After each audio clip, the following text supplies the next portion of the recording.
This is my 2005 Lexus LS430, the greatest project car build in YouTube history.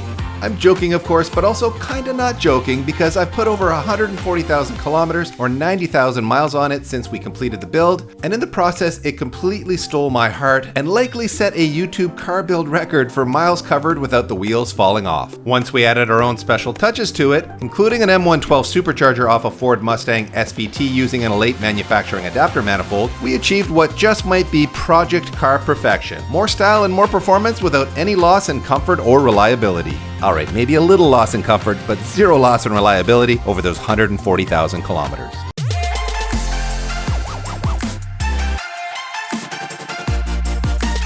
And here it is in all its glory, my beloved LS430, and this has been my favorite project car of all time.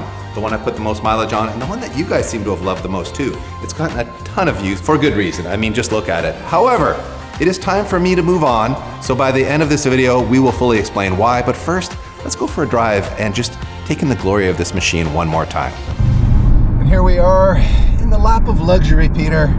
The greatest car ever built. I do love this car. I love my BMWs, but from a Japanese luxury car standpoint, this might be peak. It makes a pretty compelling case for itself. I mean, obviously it's 20 years old and, you know, it doesn't have all the modern technology that, frankly, I don't really want in a car anyway. Exactly. But as a daily drivable, you know, lowered, you know, modified car, we've supercharged it. It's just been absolutely faultless. It's incredibly comfortable. It's just powerful enough to feel modern and quick when I want to accelerate past somebody. Yes. This was the lowest coefficient drag car in the world. Yes. In 2001 when they built it. Yeah. It shows you how much effort they put into making this car not only, you know, luxurious, but also a really great performance car in terms of, like, you know, the fuel efficiency in this with the supercharger has been remarkably good considering it's a 4.3 liter V8 engine. Like I get around 10 or 11 liters per 100 kilometers or somewhere around 30 miles per gallon. That's really good, and that's not driving it carefully. I drive this thing pretty hard, although not over these bumps because the car is quite low. That's really the one thing that if you were wanting a more comfortable daily out of this car, raising it would be helpful because going over things like speed bumps in this car, you know, it's a bit of a compromise. And this car now has 140,000 kilometers on it since we built it. So I've put a ton of mileage on this car, and we've had basically zero issues with it. Which is just to the true testament of, you know, Lexus quality and reliability. Like, it is stunning. You know, it's like the Tundra that we have. We've put over 200,000 kilometers on that thing, and it's been uber reliable. So this era of vehicle is just known for its reliability, right? Built to survive the apocalypse. We have had a couple of little things, like we've done both rear wheel bearings. Yes. I now have a door lock actuator that's gone bad again in the driver's door, and we replaced that when we initially did the build. So there are little things like that. The heater vent, there's a motor that drives that. That's not working. But overall, what an incredible car this has been. It's literally been, I think, my favorite daily driver ever. And I'm very sad to see it go, but I think we've got a pretty good plan B.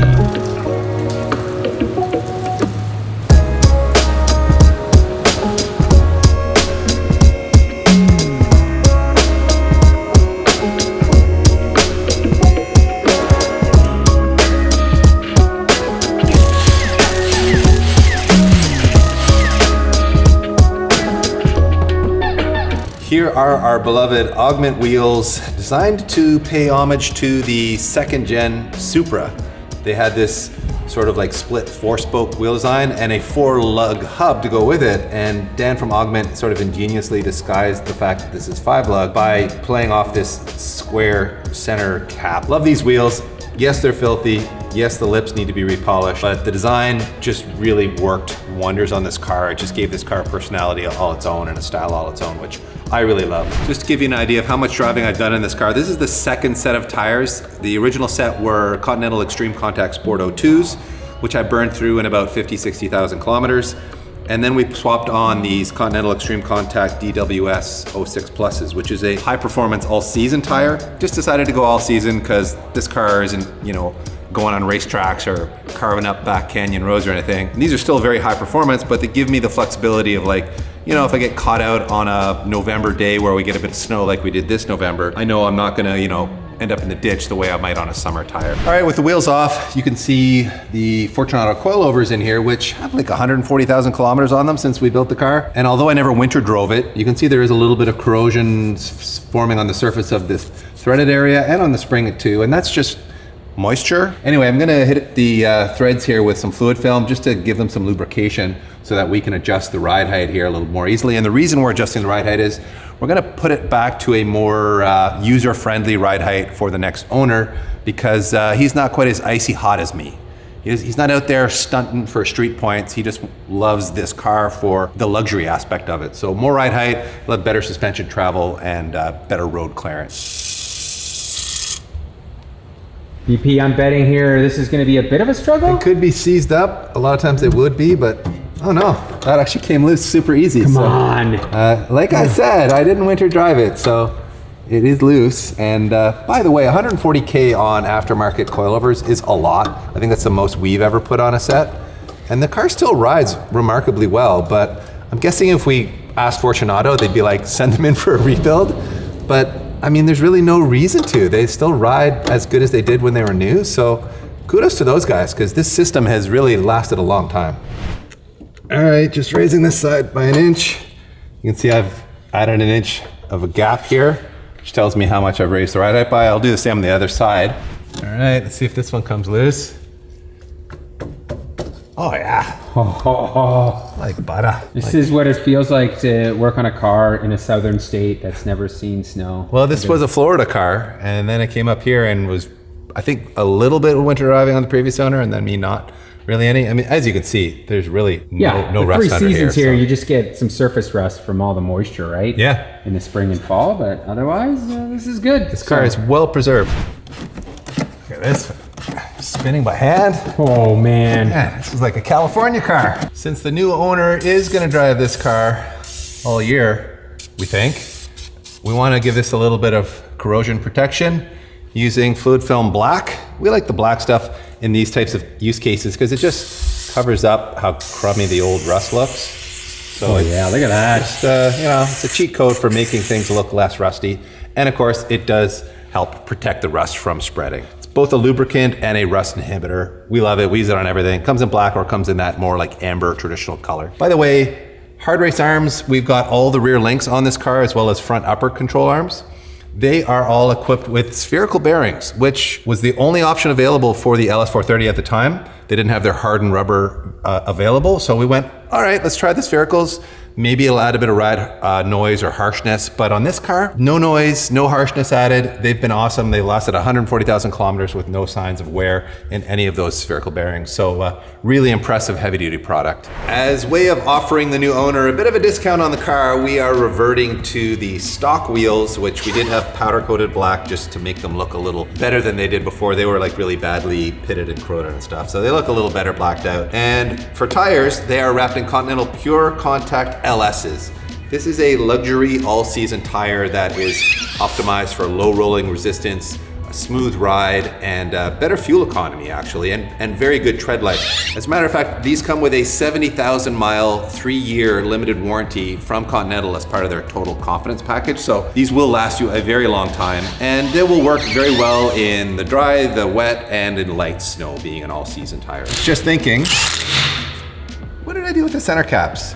I suspect they're at the old shop, so we'll have to go dig them up to finish this off, so please forgive that oversight. A lot of times when you're selling a used car, you don't do an oil change, you don't go the extra mile to make it, you know, as good as you can before you sell it. You're just trying to dump it and make as much money as you can. But this is a bit of a special case. Not that we wouldn't do this normally, guys, but this is a special case for reasons we'll explain later in the video. This is about 8,000 kilometers or 5,000 miles of use on Valvoline's new Restore and Protect, which can apparently clean the engine internals up to 100% clean after 4 oil change intervals. It's only been on Restore and Protect for 2 intervals now, but Once this oil's drained, PT, why don't we stick a scope down in the engine and see how clean it looks? Just put our scope down the oil fill neck here into the top of the valve train, and you can see it is really quite clean in there.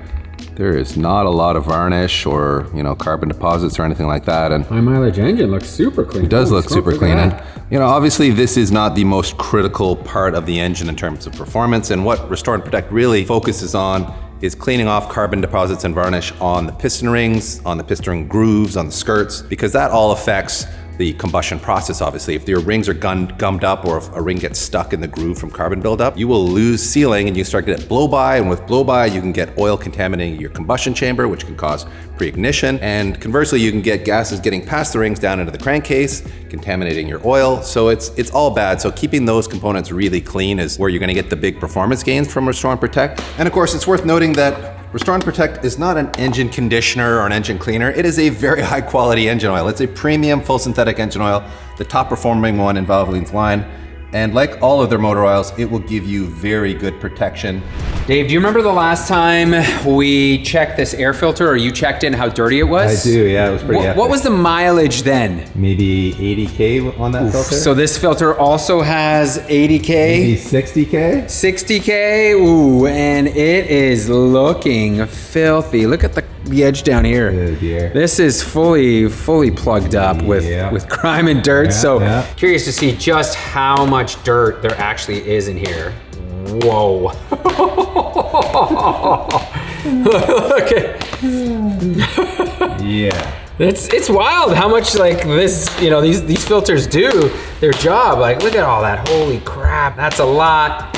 All right, I'm gonna let you clean this up, Dave, and I am gonna go and actually wash this properly, get it cleaned up, and get it sprayed. One other thing we want to fix on the car before we move it to the next owner is the door lock actuator on the driver's door is not functioning properly. So if I go to lock it, it'll lock the other 3 doors, but it will intermittently work. It worked this time because the cameras were rolling. But normally I am not able to lock it, so I actually have to come in here and like physically move the lock switch on the door for it to lock. Now, if I try to unlock it, usually it doesn't work with the remote.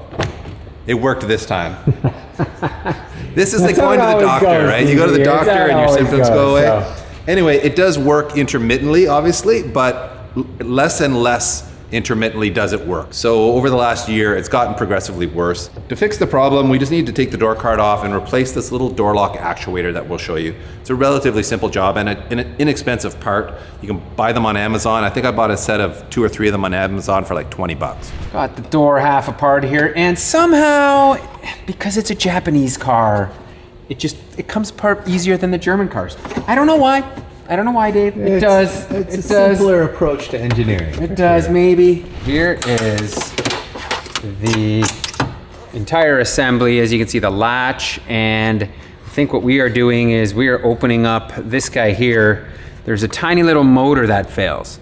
So I removed a whole bunch of screws here, and that should allow me to pull the cover off. There we are.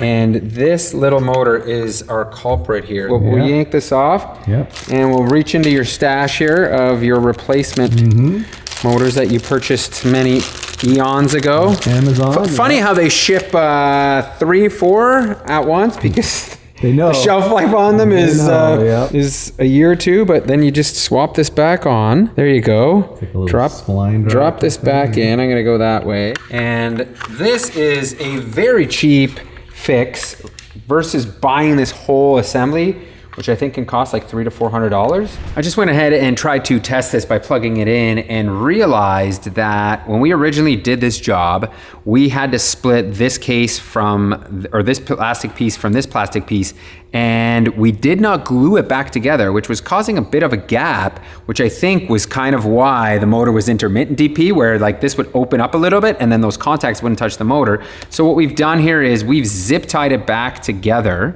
to hold this all together, and now it is working flawlessly. If we plug this in, hold this down, you can see now it's locked and unlocked. There it goes. So it's working great. So now we'll just put this all back together and test it again. Let's see if it locks. Yes. Sounded good. Let's see if it opens. Sounded good. Oh, baby, she's working. And obviously that's a small detail, but if you love your car and you respect the new buyer, then why not make that fix? It was 20 bucks and what, 15 minutes of our time PT, so pretty easy overall. This is the last repair we are going to do. Hopefully there's nothing else that pops up, but I am removing what is our blend door actuator for our heat. And Dave was saying that it is intermittent, so let's take this apart, have a look, and see what the issue here is. Here is our actuator apart, and I'm pretty sure the motor is good, which I will confirm right now. So let's see, yeah, so it is spinning. I don't hear any weird noises. You can see, she's cooking here. So the problem I'm having is the heat stops working after it's been running for a while, so I wonder if the heat affects that motor. Maybe, and like, you know, this is all smooth here, so it's not like something's seizing up here, but we do have a spare actuator that came off this blend door over here, and the motor is the exact same. Okay. So I'm wondering, you know, at this point, maybe we just pop this guy in here. Yeah. And just send it and see what happens. Yeah. That might be the fix for now. So let's put this all back together, throw it in the car, and either it won't work, and if it does work, we won't know, because if it's intermittent, who knows? One thing about working on cars all day is I usually jump in the car and my hands might be a little bit dirty. I wash my hands before I go home, guys, but sometimes I'm in a rush and maybe I don't wash them as well as I should. And you can see how dirty it is here where I grab it with my hand to close the door. Like, that's kind of embarrassing. Want to clean this up, and normally I would use a multi-purpose interior cleaner, which Simonize does make, but I don't have any in stock. So I'm gonna use their carpet and upholstery cleaner. Just gonna spray this on here. And you can see there's fabric and carpet here anyway, which will be nice to clean up, so. It's almost like what you do with your car. You just spray on a whole bunch of foam and scrub and clean. Well, I just gave that a good agitation with that brush, and you can see, wiping it off, how much better it looks already. Oh yeah, it's back to full old man tan there, beige. It's funny, everyone it is. Everyone hates on the tan, but I kind of like it. It brightens the interior up a lot versus your traditional black interior, which is just like, you know, it turns the whole interior into a black hole where... Fair point. Like, you know... Very fair point. This wood, the bright tan, like it's a cheerful place to be. Anyway, the rest of this interior is equally filthy, so I'm gonna do a good deep clean on it. Well, there you go, the interior is as clean as it's been in a very long time, and I don't know about you guys, but I think it's really satisfying to clean a car, both inside and out. It just, it's so gratifying to see the before and after. You know, we're that society now where we want instant results, and this is a great way to do that. It's therapeutic too. Clean your stuff, everybody. And speaking of which, we're gonna give the exterior a good wash, and then we'll cut to the beauties.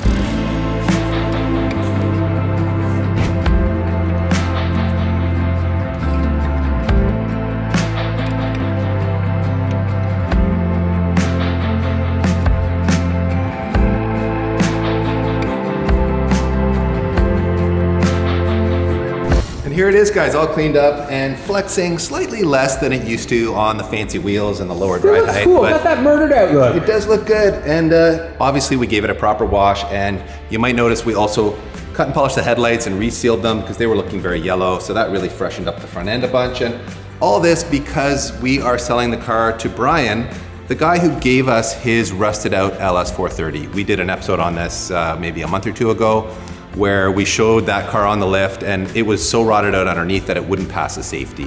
So he gave it to us rather than selling it to somebody else and then having them go through that same problem.